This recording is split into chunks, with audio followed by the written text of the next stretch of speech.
It's time to go beyond the headlines, cause I don't put in overtime just so I can headline. Okay, now it's Fox Sports, I'm live with Renee. Going hard every day, sports rapping every play. Different segments for your favorites, coming at you daily with positive vibes. Yeah, we some game changers. Basketball, football, soccer, with different interviews. You never know who may pop up. Listen, only on Beyond the Headlines. This is Beyond the Headlines.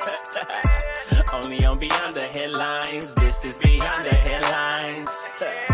Only on Beyond the Headlines. This is Beyond the Headlines with Renee Washington. Hello, everybody, and welcome into another edition of Beyond the Headlines. I'm your host, Renee Washington, bringing you this episode presented by Fox Sports Radio.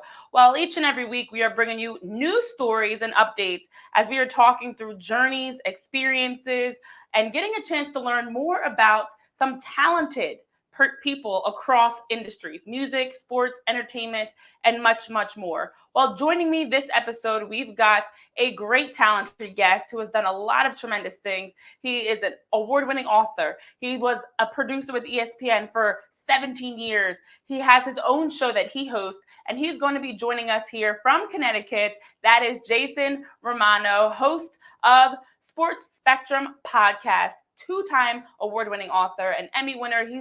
He's incredible. And I am so excited to have him on here because his work that he's doing is phenomenal. And we're going to be getting into the sports wrap today with our guest, Jason Romano. But real quick plug, don't forget to hit that subscribe button to keep up with the show each and every week as we are bringing you content live across digital platforms, but also across audio platforms as well. So Beyond the Headlines is any and everywhere that you get your latest sports updates, podcasts, and shows. And there's no reason to miss it. So joining us for our sports segment this week for the sports wrap, bringing us some positive vibes as well, it is Jason What's up? Romano. It's Microphone Rocky, and here's our host, Renee Washington, with our sports wrap covering news, updates, and everything else you need to know around the league. All right, guys, former ESPN producer, speaker, Emmy winner, two-time author, and the host of the Sports Spectrum podcast, Jason Romano. What's up, Renee? This is great. So glad to be on with you. Thanks for having me. Of course, I'm happy to have you here, and I'm excited to get to learn more about you and share more of your journey with everybody else. But I first, of course, have to ask, it's the holiday week. What are your holiday plans, Jason? My holiday plan. So I plan on doing something I didn't do last year because of COVID, and that is to go see my family.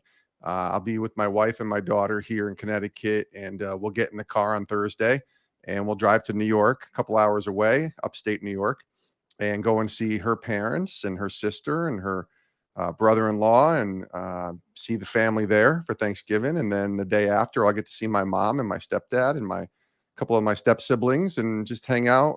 Something we didn't do last year because of COVID and because of contact tracing and all those things that we had to walk through last year.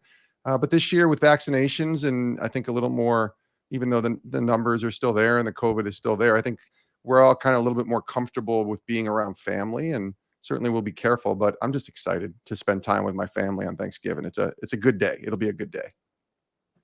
Yeah, and you're right. It is the full irony that now the little things that are the most important things are what we're excited for. Being able to hang with family, not having to think as much about COVID. Of course, as you mentioned, it's still there. It's not 100%. We're not 100% in the clear yet.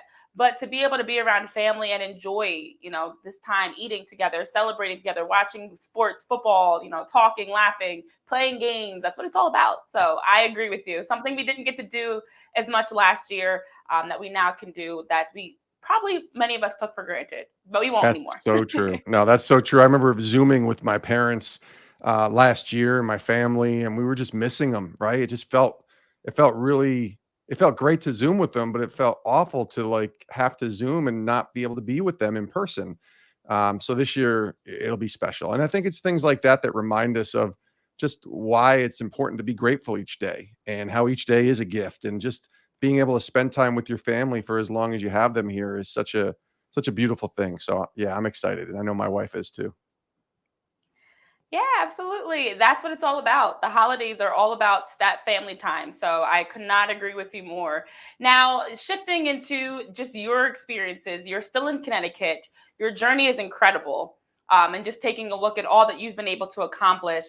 Take us back 20 years ago when you start with ESPN, the sports mecca, just that transition into what you probably at the time thought, this is it. This is the pinnacle of what I'm trying to reach. Take us back to that experience of, just making that transition into working with ESPN. Yeah. It was like a kid in a candy store, if I'm being honest, Renee. I mean, when you think about my journey from a small town in upstate New York called Ravenna, there was a couple thousand people there. My dreams weren't big enough to even think about working at a place like ESPN.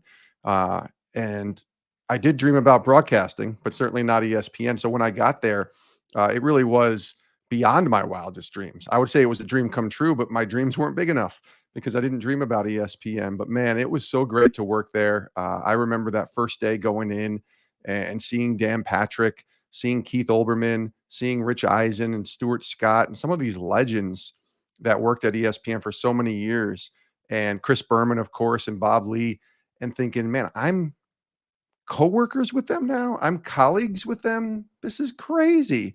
And so that never really rubbed off, even though I did work there for 17 years. And I'm so grateful for my time there. A lot of the opportunities that I've had in my life since then come because I worked there. So I totally get it. I totally understand that.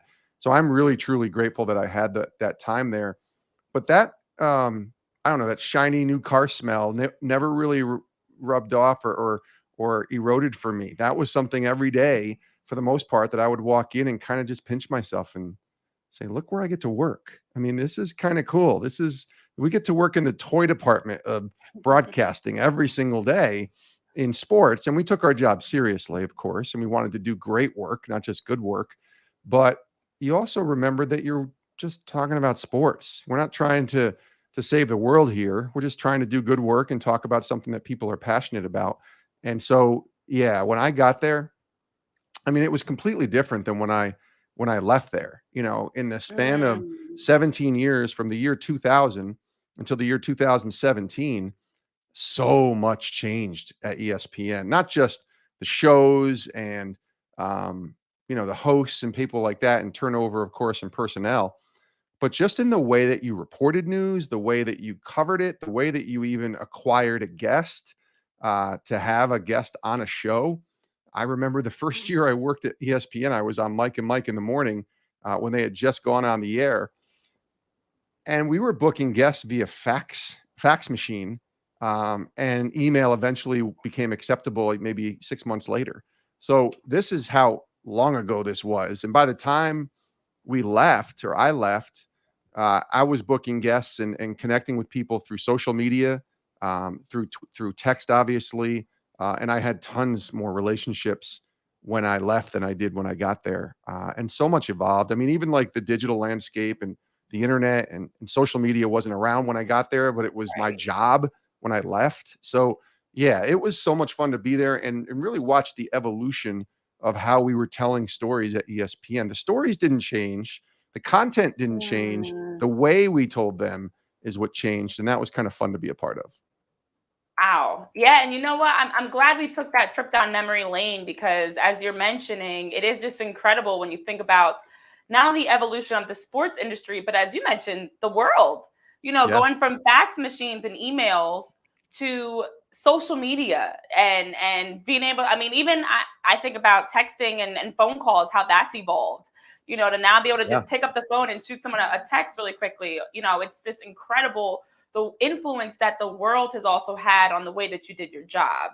So I really appreciate you sharing that, because it does give kind of an inside look of, as you mentioned, the different names over the years and the changes in how you're going about telling stories, but also the way that you're going about even preparing, the way that you're getting research, booking guests, pumping out content.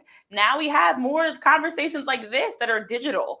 And the way that people are able to just pick up their phone and absorb content and get it anywhere. So I just am very intrigued by hearing that. And it's got my wheels spinning. So I am thinking back, okay, 20 years ago to now, think about all that has really changed in the world. So it's incredible. And I'm sure for you, probably had a lot of those moments where even your role changed. And I don't know, I always tell people, the industry is always evolving. You know, I always tell young professionals, learn as much as you can, be as versatile as you can, because the work that you want now, the job that you want now might look different 5 years from now. And as you mentioned, you went through a role change.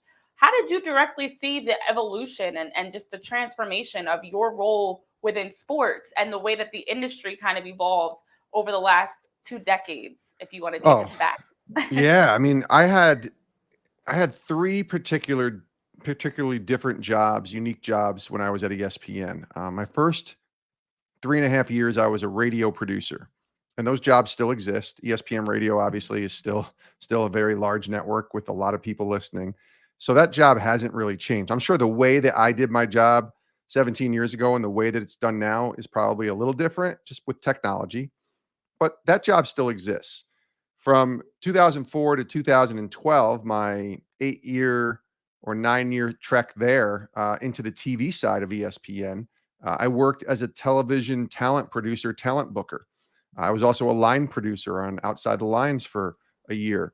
And so that was different and that evolved. And even when I first got there in 2004 as a booker, most of the guests that I was booking were via email or actually picking up the phone. And texting started to really become popular, I would say 2, 3, 4 years later, like 2007 maybe. And so I realized, wait a minute, most of these people know how to text. I could just text them and they'll check it immediately instead of an email that might take you, a little while to get a hold of someone. So even small things like that changed the way that I could reach a guest, reach someone in a much quicker way and get a response, get an answer if they were available to come on our show. And it allowed me to kind of produce a little bit more and not just book a guest, but to produce the segment and to say, hey guys, this person has this, opinion on this topic. I think we should really steer this conversation towards that for the best television. And it allowed me to have a voice, a seat at the table. When I think about a guy like Bob Lee, who is a legend at ESPN, he was there from like day 3 of ESPN's existence, and he just retired a couple of years ago. When I think about Bob and I got to work with him on Outside the Lines, he was very inclusive with the entire staff, not just me. And I was just I always looked at myself as just some guy, right? But he included everyone who was on the team and said, your opinion matters and your opinion matters and your voice matters and your voice matters. Come to the table and let's talk it out. Let's see who the idea is that resonates the most with all of us. And he would just do that. And some days my ideas were the ones that were, on air, and other days somebody else's ideas were the ones that made on air. So that's like the middle part of my career. And then in 2012, well, really even before that, I started getting on social media and discovering Twitter and Facebook maybe in 2008, 2009. And I really started to enjoy being on these platforms. At first it was, to kind of build relationships and have a platform to share your opinions on things or your faith. Like I share my faith on my social media pages. But then I realized it was a way to connect with people. In 2009, in the NBA Finals, we had, I think it was Orlando against the Lakers. It was the second year of Kobe's 3 straight years of going to the finals, Kobe Bryant and the Lakers. And it was the Lakers and the Magic playing in the finals. And I connected with Andre Iguodala at that time on Twitter from, I think it was either First Take or another account at ESPN, but through Twitter. And I just said, hey, Andre, you should come to Bristol and be on our ESPN shows someday. And because I had like ESPN Producer in my biography, he recognized, he's like, yeah, let's make it happen. And then he DMs me, direct messages me, and we connect. And a couple days later, he's in Bristol, Connecticut at our ESPN offices, serving as an analyst. I think it was on ESPN First Take at the time with Skip Bayless, breaking down the NBA Finals between the Magic and the Lakers.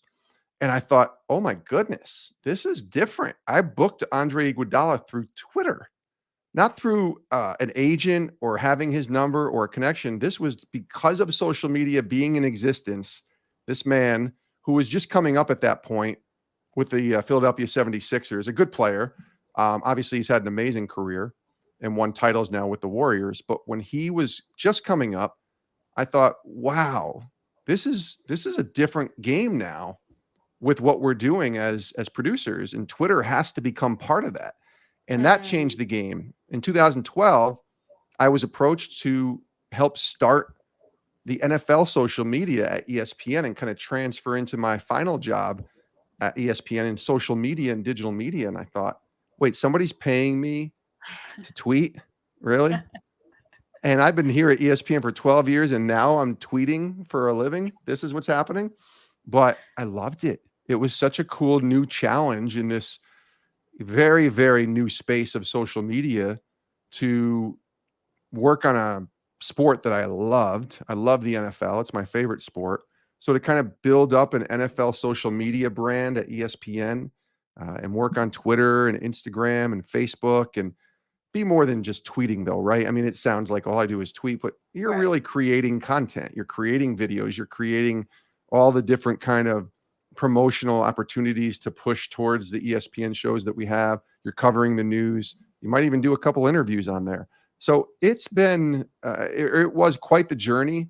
And when I told people I was doing social media, my last 5 years at ESPN, as I was entering my early 40s, that was not something I had planned, but it was a great, great opportunity.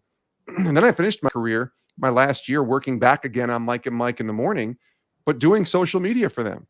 So that was a lot of fun. That was the best year I had at ESPN. And it was an amazing, amazing journey. And I'm so thankful that I got the opportunity to work there. There's so many great things about what you just shared, and a lot to really unpack there. And I appreciate you for sharing your just very quick version of what was, I'm sure in the moment, a very long transition from one role to the next. But as you mentioned, just the evolution of your roles alone, and then let alone the evolution of how you went about those jobs. As you mentioned, some of those are still there today, but they look different. And it's just so valuable if people are really paying attention of what you're sharing within that message of being able to pivot, being able to be flexible, being able to, when your name is called and ESPN asks you to step into social media and help build the NFL pages, yes, I can do it. I can figure this out. I can make this work. So even that advice of what you're sharing and that knowledge of like, what you may go into it. Like here you are at ESPN, again, sports mecca for a lot of journalists and people in media. The goal is ESPN. Here you are where you feel like you are at the peak of your career, and the job you started out with is not the job you finished out in. It just evolved and changed from one to the next. So that is spectacular, because I feel like so many times we as people try to put ourselves in a box of I'm just this, or this is my goal, or this is the only thing I want to do. Whereas as you've mentioned, in the course of 17 years, you did several different things. You learned, you pivoted, you figured it out, and you did it, in a great way that you were getting that next opportunity. So I just love that message of what you're sharing through your story of being able to pivot. And that, as we were even saying before the show started, we always have plans in life, and God will be laughing at your plans because he's got another one. And you know what? That's a testament of what your story is in itself. So I definitely want to just stick to that a little bit before we transition to your leap into a new role.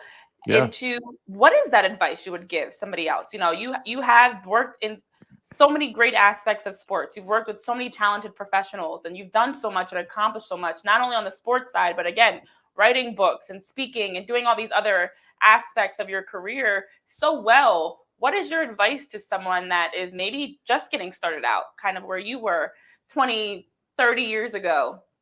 30 years ago, I was in college. So you're right. Exactly. I was just getting started. And I went to college for broadcasting. I think you don't have to have it figured out when you're younger. When you're 18 years old, you don't have to have it figured out. But find what drives you, find what you're passionate about. And even into your 20s, right? I mean, I literally just had this conversation with my daughter 2 days ago. She's 17 and she's getting ready to go to college, and she's got the 5-6 year plan all set. Going to go 4 years to school, graduate, going to be a teacher. And while I'm teaching, I'm going to, get my master's, and then I'm just going to do this and that. And I said to her, Sarah, I love you. I'm so happy that you have dreams, you have goals, and you should pursue those. But I want you to know as a dad, and I'll say this to the people listening, that obviously I'm not their dad, but I would say the same thing to them in some ways is give yourself permission to not follow through on the 6-year plan that you made when you're 18 years old and turn to something else or pivot. You use that word, to pivot to something else, because sometimes those next doors that you walk through aren't ones that you had planned, but they might be the better door to walk through. And so be prepared for those. Be ready for those doors that maybe you weren't thinking about, and give yourself permission to take a step that might be a little different than what you thought you were going to be taking. So I would give that same advice to those watching as I gave to my daughter. Just it's great, have a plan. It's great to have a plan, but sometimes those plans don't work the way we think they're supposed to work. But usually what happens is it becomes a better plan when it's not fully our plan, if that makes sense. And so for me, in my journey, when I was 23 years old and I got my first job in broadcasting, that was a great moment for me and a great opportunity to work in local radio in my hometown of Albany, New York. But 3 years later, ESPN came calling. I wish I could tell you it was in the plans. It was not in the plans. I just saw an opportunity. I saw a job listing. I applied and I interviewed and I got the job. I wish it was a better story than that, but that's what happened.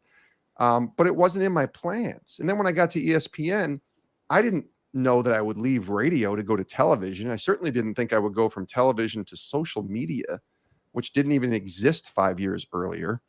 And then leaving ESPN even, right? That was not in my plans. And I know we're going to talk about it in a second.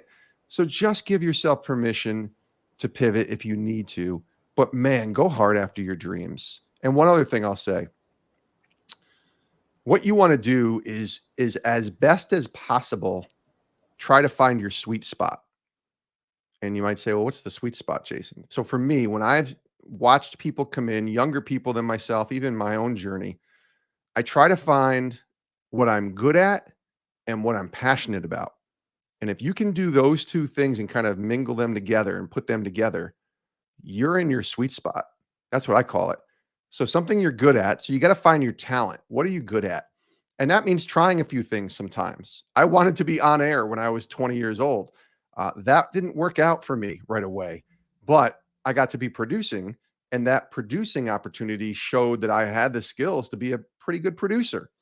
So I was good at being a producer. And what was I passionate about? Well, initially I was passionate about broadcasting and radio, and certainly sports. I've been passionate about sports since I was 7 years old. So you find what you're passionate about and what you're good at. And if you can kind of mix those together, that's your sweet spot. And sometimes that sweet spot alters. Sometimes that sweet spot changes. But for me, I felt like I was trying to just live in that sweet spot for 17 years at ESPN. And even now, with what I'm doing with Sports Spectrum, I'm in a different sweet spot. But I feel like I am in a place where I'm trying to take advantage of the talents that I have. And I'm not good at everything. So what am I good at? Try to find that and then try to do something that I'm passionate about. And certainly right now with sports and my faith, I'm passionate about that. And at ESPN with sports, I was so passionate about sports. So that's what I know it's a long-winded answer, but that's what I would say to those listening that are looking for advice is try to find your sweet spot. I like that though. I like that. And you know what? It's ironic because timing is really everything. And I feel like I've been having this conversation and reading about this and coming across this same message repeatedly. And I actually just posted it. It's like a post across my social media saying the same thing, that like I've been coming across this message of going from your passion to your purpose. Yes. And that's a lot of what you're touching on, like you mentioned, being passionate about sports, being passionate about helping others, being passionate about speaking, but your purpose is taking that next step with it. And as you're saying, like, it's also finding what you're good at and what you're passionate about, which is a whole different thing in itself too. I may be passionate about singing or cooking, but that might not be what I'm extremely good at. Well, I am good at it. I can say that. That's good. But I'm in the sense of like becoming a chef or something. Like that's not my purpose. So it is just so impactful because a lot of times we're taught to, find what makes you happy and find your passion, but there is that next step. You know, as you were saying, you're working with ESPN, you're doing what you're passionate about, but you weren't Mm-hmm. fully fulfilling your purpose in that role. And that's that faith, that leap of faith that you were able to take and leaving a role that, you know, in a position that you had for 17 years to Yeah. then deciding that you had to do more. And I actually read your very long, heartfelt Facebook post from February of 2017, Yeah. and just talking about how you know, were thanking everyone and deciding to make that decision. And something that stood out to me that I wanted to share is that I do not want to look back on my life and wish I had done more for God. And how you had, you know, the courage to leave. Again, this is the biggest thing that I love about this. It's a sports mecca. Everybody's is probably in that moment was probably like, why are you leaving ESPN? Mm-hmm. And you knew that I guess I've done all I can here, and it's time to do more. I don't want to put words in your mouth, but that's what I got from reading your post. So talk to us about the process of I'm happy here, my family's here, this is the job that I want, to realizing I've got to do more. You know, I can't imagine that was easy. No, it was anything but easy, Renee. But well, I'll say this: that note that you just referred to, that goodbye letter that I posted in February of 2017. Um, on that day, I knew kind of, okay, it's time. But leading up to it, I still wasn't sure. I mean, I knew I was leaving 2 months before, we'll say. I had thought about leaving 2 years before I left. I wasn't trying to leave. I didn't not like my job. I loved my job. I just felt like my faith was growing, and my faith is the most important part of my life. And I felt like there was this moment, you kind of talked about purpose. I thought I was reading this book called Halftime, and it basically talks about this guy's journey at like 42, 43 years old, which is where I was at that time, and how he wanted to go from a life or a work of success to a work of significance. And so the subtitle of this book is called From Success to Significance. And I'm like, that book was written for me at this exact time, because that's what I think, feeling this nudge or this tug from God on my heart to do more for him. It really was about significance versus success. Um, I had a lot of success at ESPN. You know, I was making good money. I had great benefits. I got to take my kid to Disney World pretty much every year because of Disney owning ESPN. I had amazing opportunities to meet some of my heroes. I mean, there's the Emmy over this shoulder here. That's because I worked at ESPN. Lots of success, right? But what's the significance that I was doing? And I hope I made an impact on people's lives. Maybe I did. I don't know. But and I could have stayed there and hopefully made another impact on people's lives. But the significance of my work, I felt like it had hit its ceiling at ESPN. And so, but I didn't know what that meant. I didn't know that meant leaving there. I just knew that I wanted to do more for God. And through that, the opportunity to talk to who is now my boss, Steve Stenstrom, who is the president of Sports Spectrum, in 2015 and then again in 2016, and just build a relationship with him. I wasn't looking for a job. He wasn't looking to hire me. We were just making a connection through social media, one of many connections, by the way, that I made that year. But the one with him is the one that opened up a door with Sports Spectrum, and then suddenly a conversation that got a little more serious, which then led to me thinking about, okay, sports, faith. Yep. I'm passionate about those. Content creation, producing, uh, podcasting, interviews. I've done those, maybe not podcasting, but I've done audio for sure.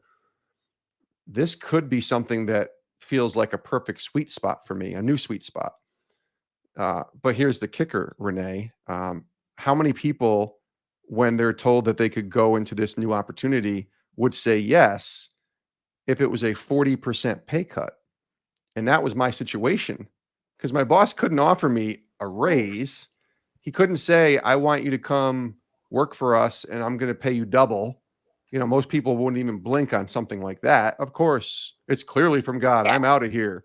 That wasn't my situation. It was a 40% pay cut. It was a contract job for 1 year at the time. And it was no benefits. No 401k, no health benefits. Thankfully, my wife had a job, so we could go under her benefits. But that's what it was. That was the offer. And I went back to my wife and we prayed about it. And at first, it didn't make sense, but that's kind of how I knew it was from God, if that makes any sense. Because I really thought that if this is going to come from God and require trust and faith, a leap of faith, right? That it might look a little confusing from the outside.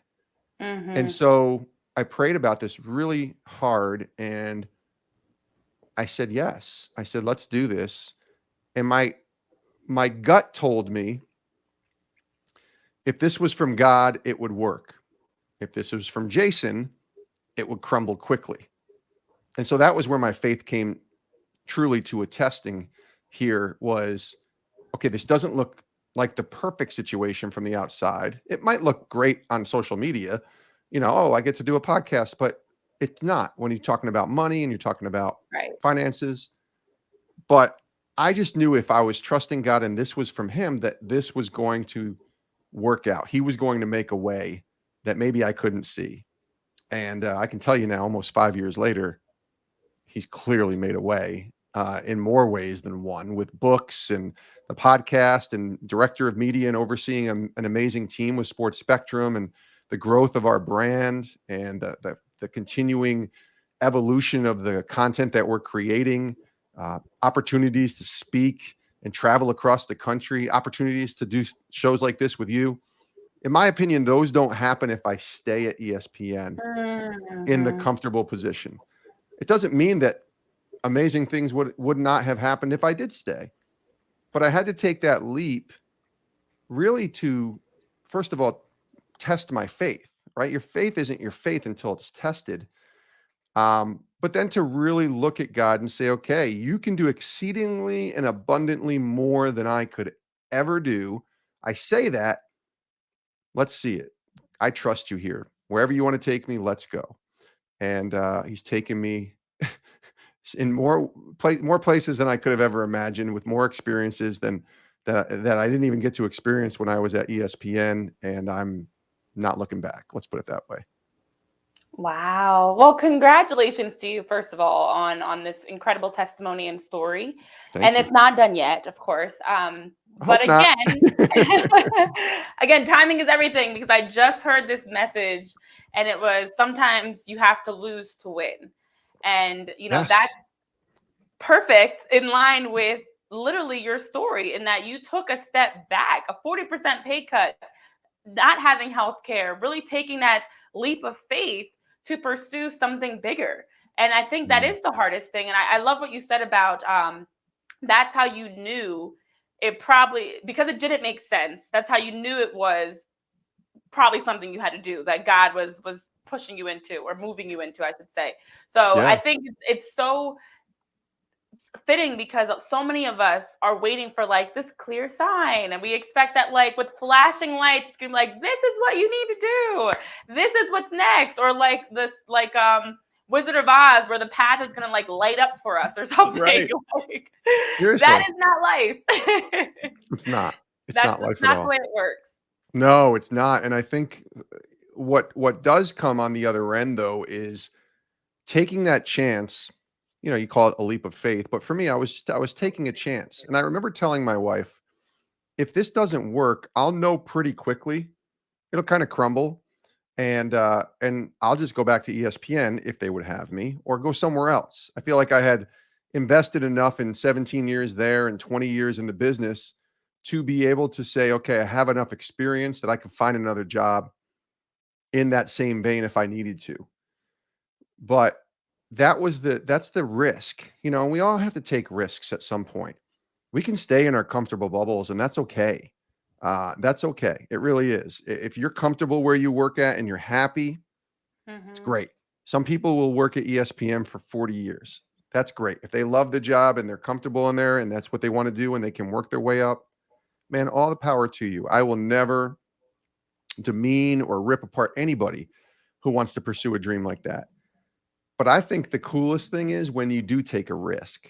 And I've seen some people, some of my former colleagues, and even some other people who've kind of walked away and taken a risk. And I got to tell you, that's where I think, the berries taste the sweetest, if you will, in the fruit that you're bearing. I have that experience, but I love watching others say, I'm going to try this out. I'm going to take this chance. I want to step out on this tightrope that might not be, the perfect tightrope when you're looking out there and you're not sure even where it's going, but I'm going to take that chance. And for these people that have done that, some of them have had amazing success. Some of them have had moderate success. Some of them might still be trying to figure out where that tightrope's going. But I commend you, and I would suggest, man, take a chance, because you don't ever want to regret. And I know you had that quote that I said, I don't want to regret not having done enough for God, but you don't want to regret having taken that chance, especially if it's something that's really tugging at your heart. And I just knew I needed to take that chance. And now what's the next chance, right? Now I've been 5 years at Sports Spectrum. I'm not leaving Sports Spectrum. I don't want to leave Sports Spectrum. Maybe the chance that I need to take is within Sports Spectrum. That's kind of what I'm thinking. But what's that next chance? What's that sort of off the beaten path thing that I'm not thinking about that we can try and step out and maybe get out of our comfort zone a little bit and walk towards? So I just think that there's so much more joy and satisfaction when you take that leap and when you don't stay comfortable, if that makes sense. Oh, absolutely. It makes complete sense because, as you mentioned, it's not for everyone. A leap that you might take, that faith, stepping out on faith for you looks different for somebody else. So for you, it might be in your job. For someone else, it might be as simple as, I don't know, working out and going to the gym, it's different for everyone. So I think it is absolutely telling, as you're mentioning, of just when you get to the point of feeling like you've kind of adjusted. I won't say mastered, adjusted. That's maybe a good word. It's time to test yourself again and to take it another notch, up and to raise the level and continue to grow. So what was it for you that helped you realize, after your role as a producer with ESPN, you take this step into the unknown, I'll say, of what's next? What was it for you that helped you realize that you wanted to do many things? Because I think a lot of people would also think, I've gone from one role, I'm going to move to one other role. Whereas for you, it was getting involved with Sports Spectrum, hosting, but also writing, speaking, as you talk about all these other endeavors that you're now able to get into as well. Did you always have a passion for that, or was it something that kind of came up through time? No, my passion was to produce sports content, if I'm being honest. That was my passion. And in many ways it still is. But when I left ESPN, I'll never forget this. 3 days after I left, I got a call from a pretty large church in California. And I'd heard of this church. It's called Saddleback Church. And it's got 50, 70,000 people that attend their church services. There's like 15 services in California every single weekend. And their pastor is a guy named Rick Warren, who had written The Purpose-Driven Life, which is one of the most famous and popular books ever written about faith. And they called me and they said, Jason, we just read your story, because one of the Christian bloggers or somebody wrote a story about me leaving. And they said, would you be willing to come and speak to our men at a men's conference at the end of March? This was mid-February. And I said, yes. And that's kind of how I said it. I said, yes, thinking, why are you interested in having me speak? And who am I, right? That you would ask. I'm just a guy. But I said, yes. And I've noticed over the last 5 years, some of the best opportunities I've had didn't make a lot of sense, but it was just me being open-handed and saying, okay, God, if this is a door you want me to walk through, I'll walk through it. And that opportunity to speak to about 1,000 guys, I think it was, maybe a little less, about faith in the workplace and kind of talk about my journey at ESPN and tell a few stories. That was an eye-opener for me, because suddenly people are asking me to talk about my journey and speak and share, and there's 1,000 guys in the audience. That's a platform that is huge to me. I never wanted to or asked for anything like that. I never wanted to be a speaker, that's for sure. I I do like to talk, but certainly not in front of large amounts of people. But God opened up a door that day to go there, to experience that, and to find a new little passion. I wouldn't call it a passion, but I became passionate about sharing my story. And if my story could help one person, I want to share it. If somebody wants me to share it, and that's what I've learned, and that opened up just from saying yes. The same thing happened with writing, with the books. I've written 2 books. I don't like writing, Renee, just being honest. It's not my favorite thing, but somehow there's 2 books with my name on it. And that came because I just had an open hand and said yes. And I was willing to share a story, completely different stories in the 2 books, but to share a personal story of forgiveness and to share another story about leadership and serving others, and talk about my time at ESPN. And so I wrote these 2 books, and I'm grateful for those, and didn't realize the platforms and the doors that would open up just by having a book, or 2 books in this case. So, and that's all side stuff because I'm all in on Sports Spectrum. Like I was recently named the director of media. That's my full-time job. I love what we get to do. We have an amazing team. I get to lead, for the first time in a way that I never really led at ESPN. So I love what I get to do. But then there's these other things that are still happening on God's timing, not mine, to speak, to share, maybe another book someday. I don't know. I'm not kind of thinking about writing another book, but my hands are open if God wants me to. We just released this amazing book through Sports Spectrum, this devotional. So my focus is just on being obedient to where God wants me to go with open hands. And yeah, like you said, it's taken me to places I really didn't ever desire or want to go. I didn't dream of being a speaker when I was 25. I didn't dream of writing books when I was 30. These are not things I wanted to do. My dreams were to meet my sports heroes and cover sports and, talk about sports and produce sports content. Those were my dreams when I was a kid. And God has me doing that as well. But so many other things have come from just having these open hands to say yes to some of these opportunities that have come my way.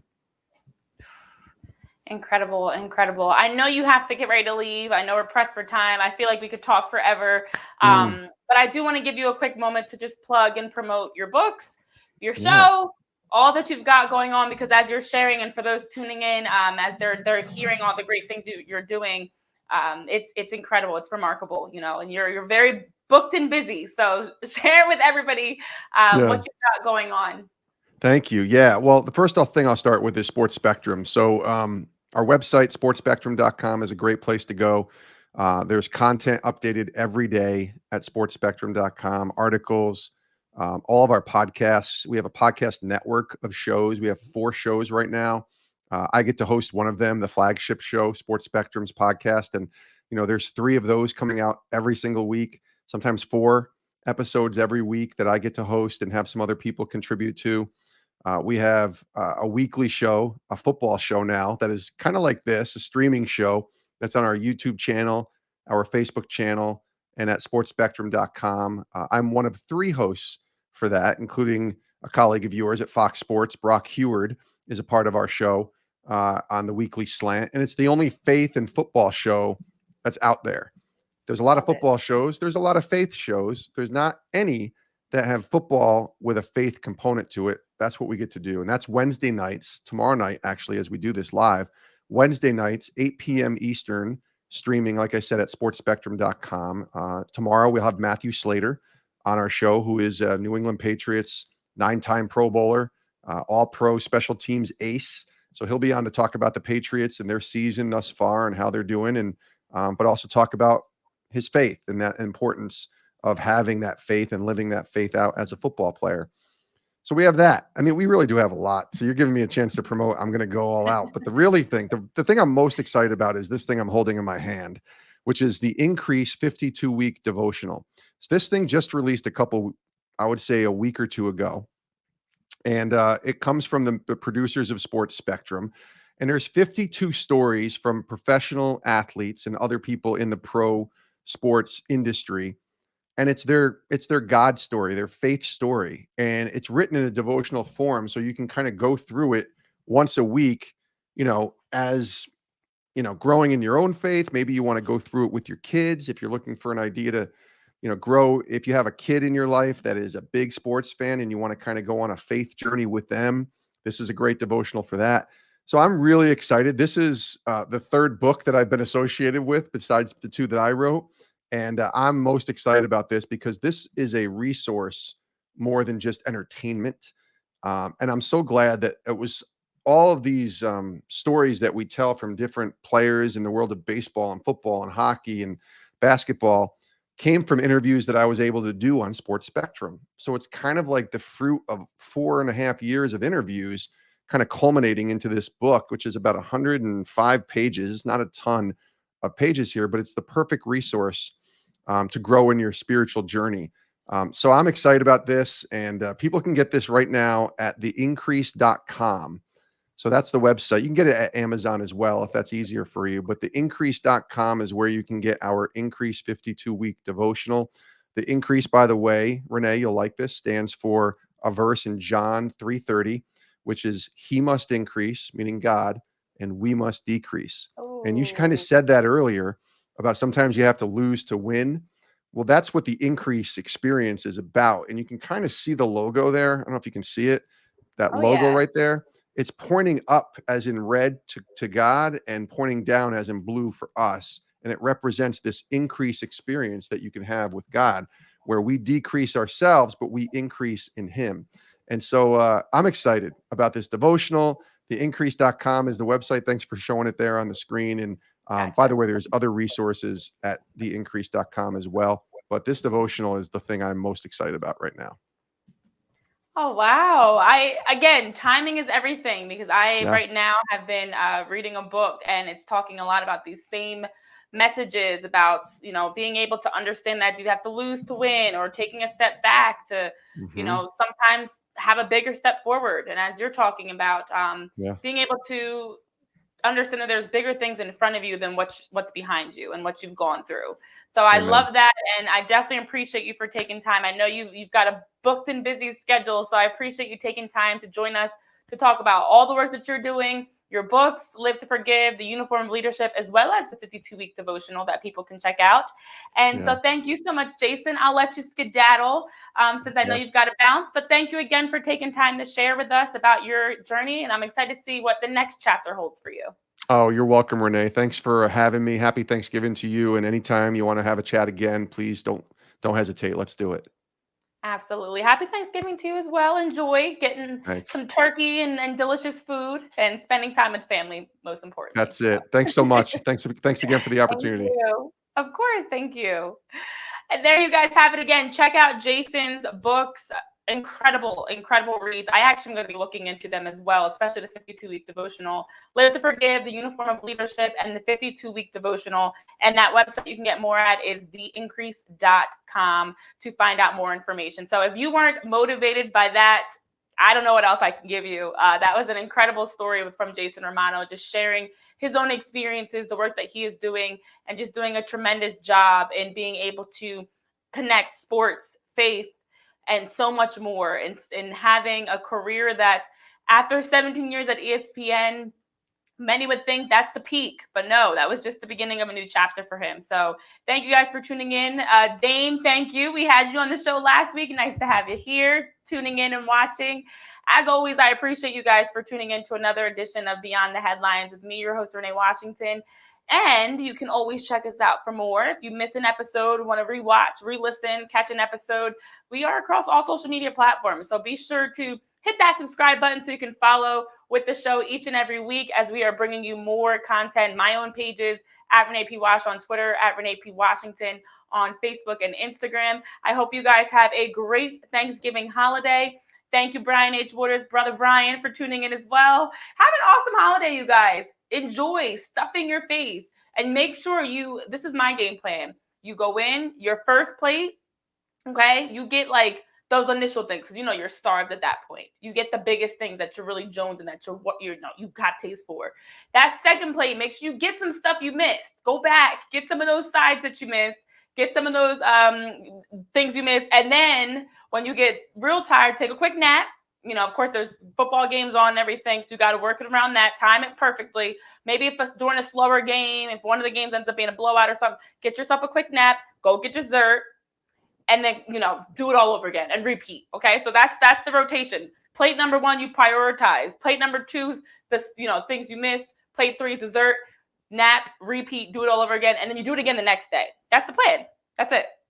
There you go. If you didn't know how to go about your Thanksgiving, I got you. That is the plan, because you eat it Thursday and then do it again on Friday. And if you're my family, we start cooking on Wednesday, so you actually sneak some stuff in on Wednesday too. It's like a 3-4 day thing.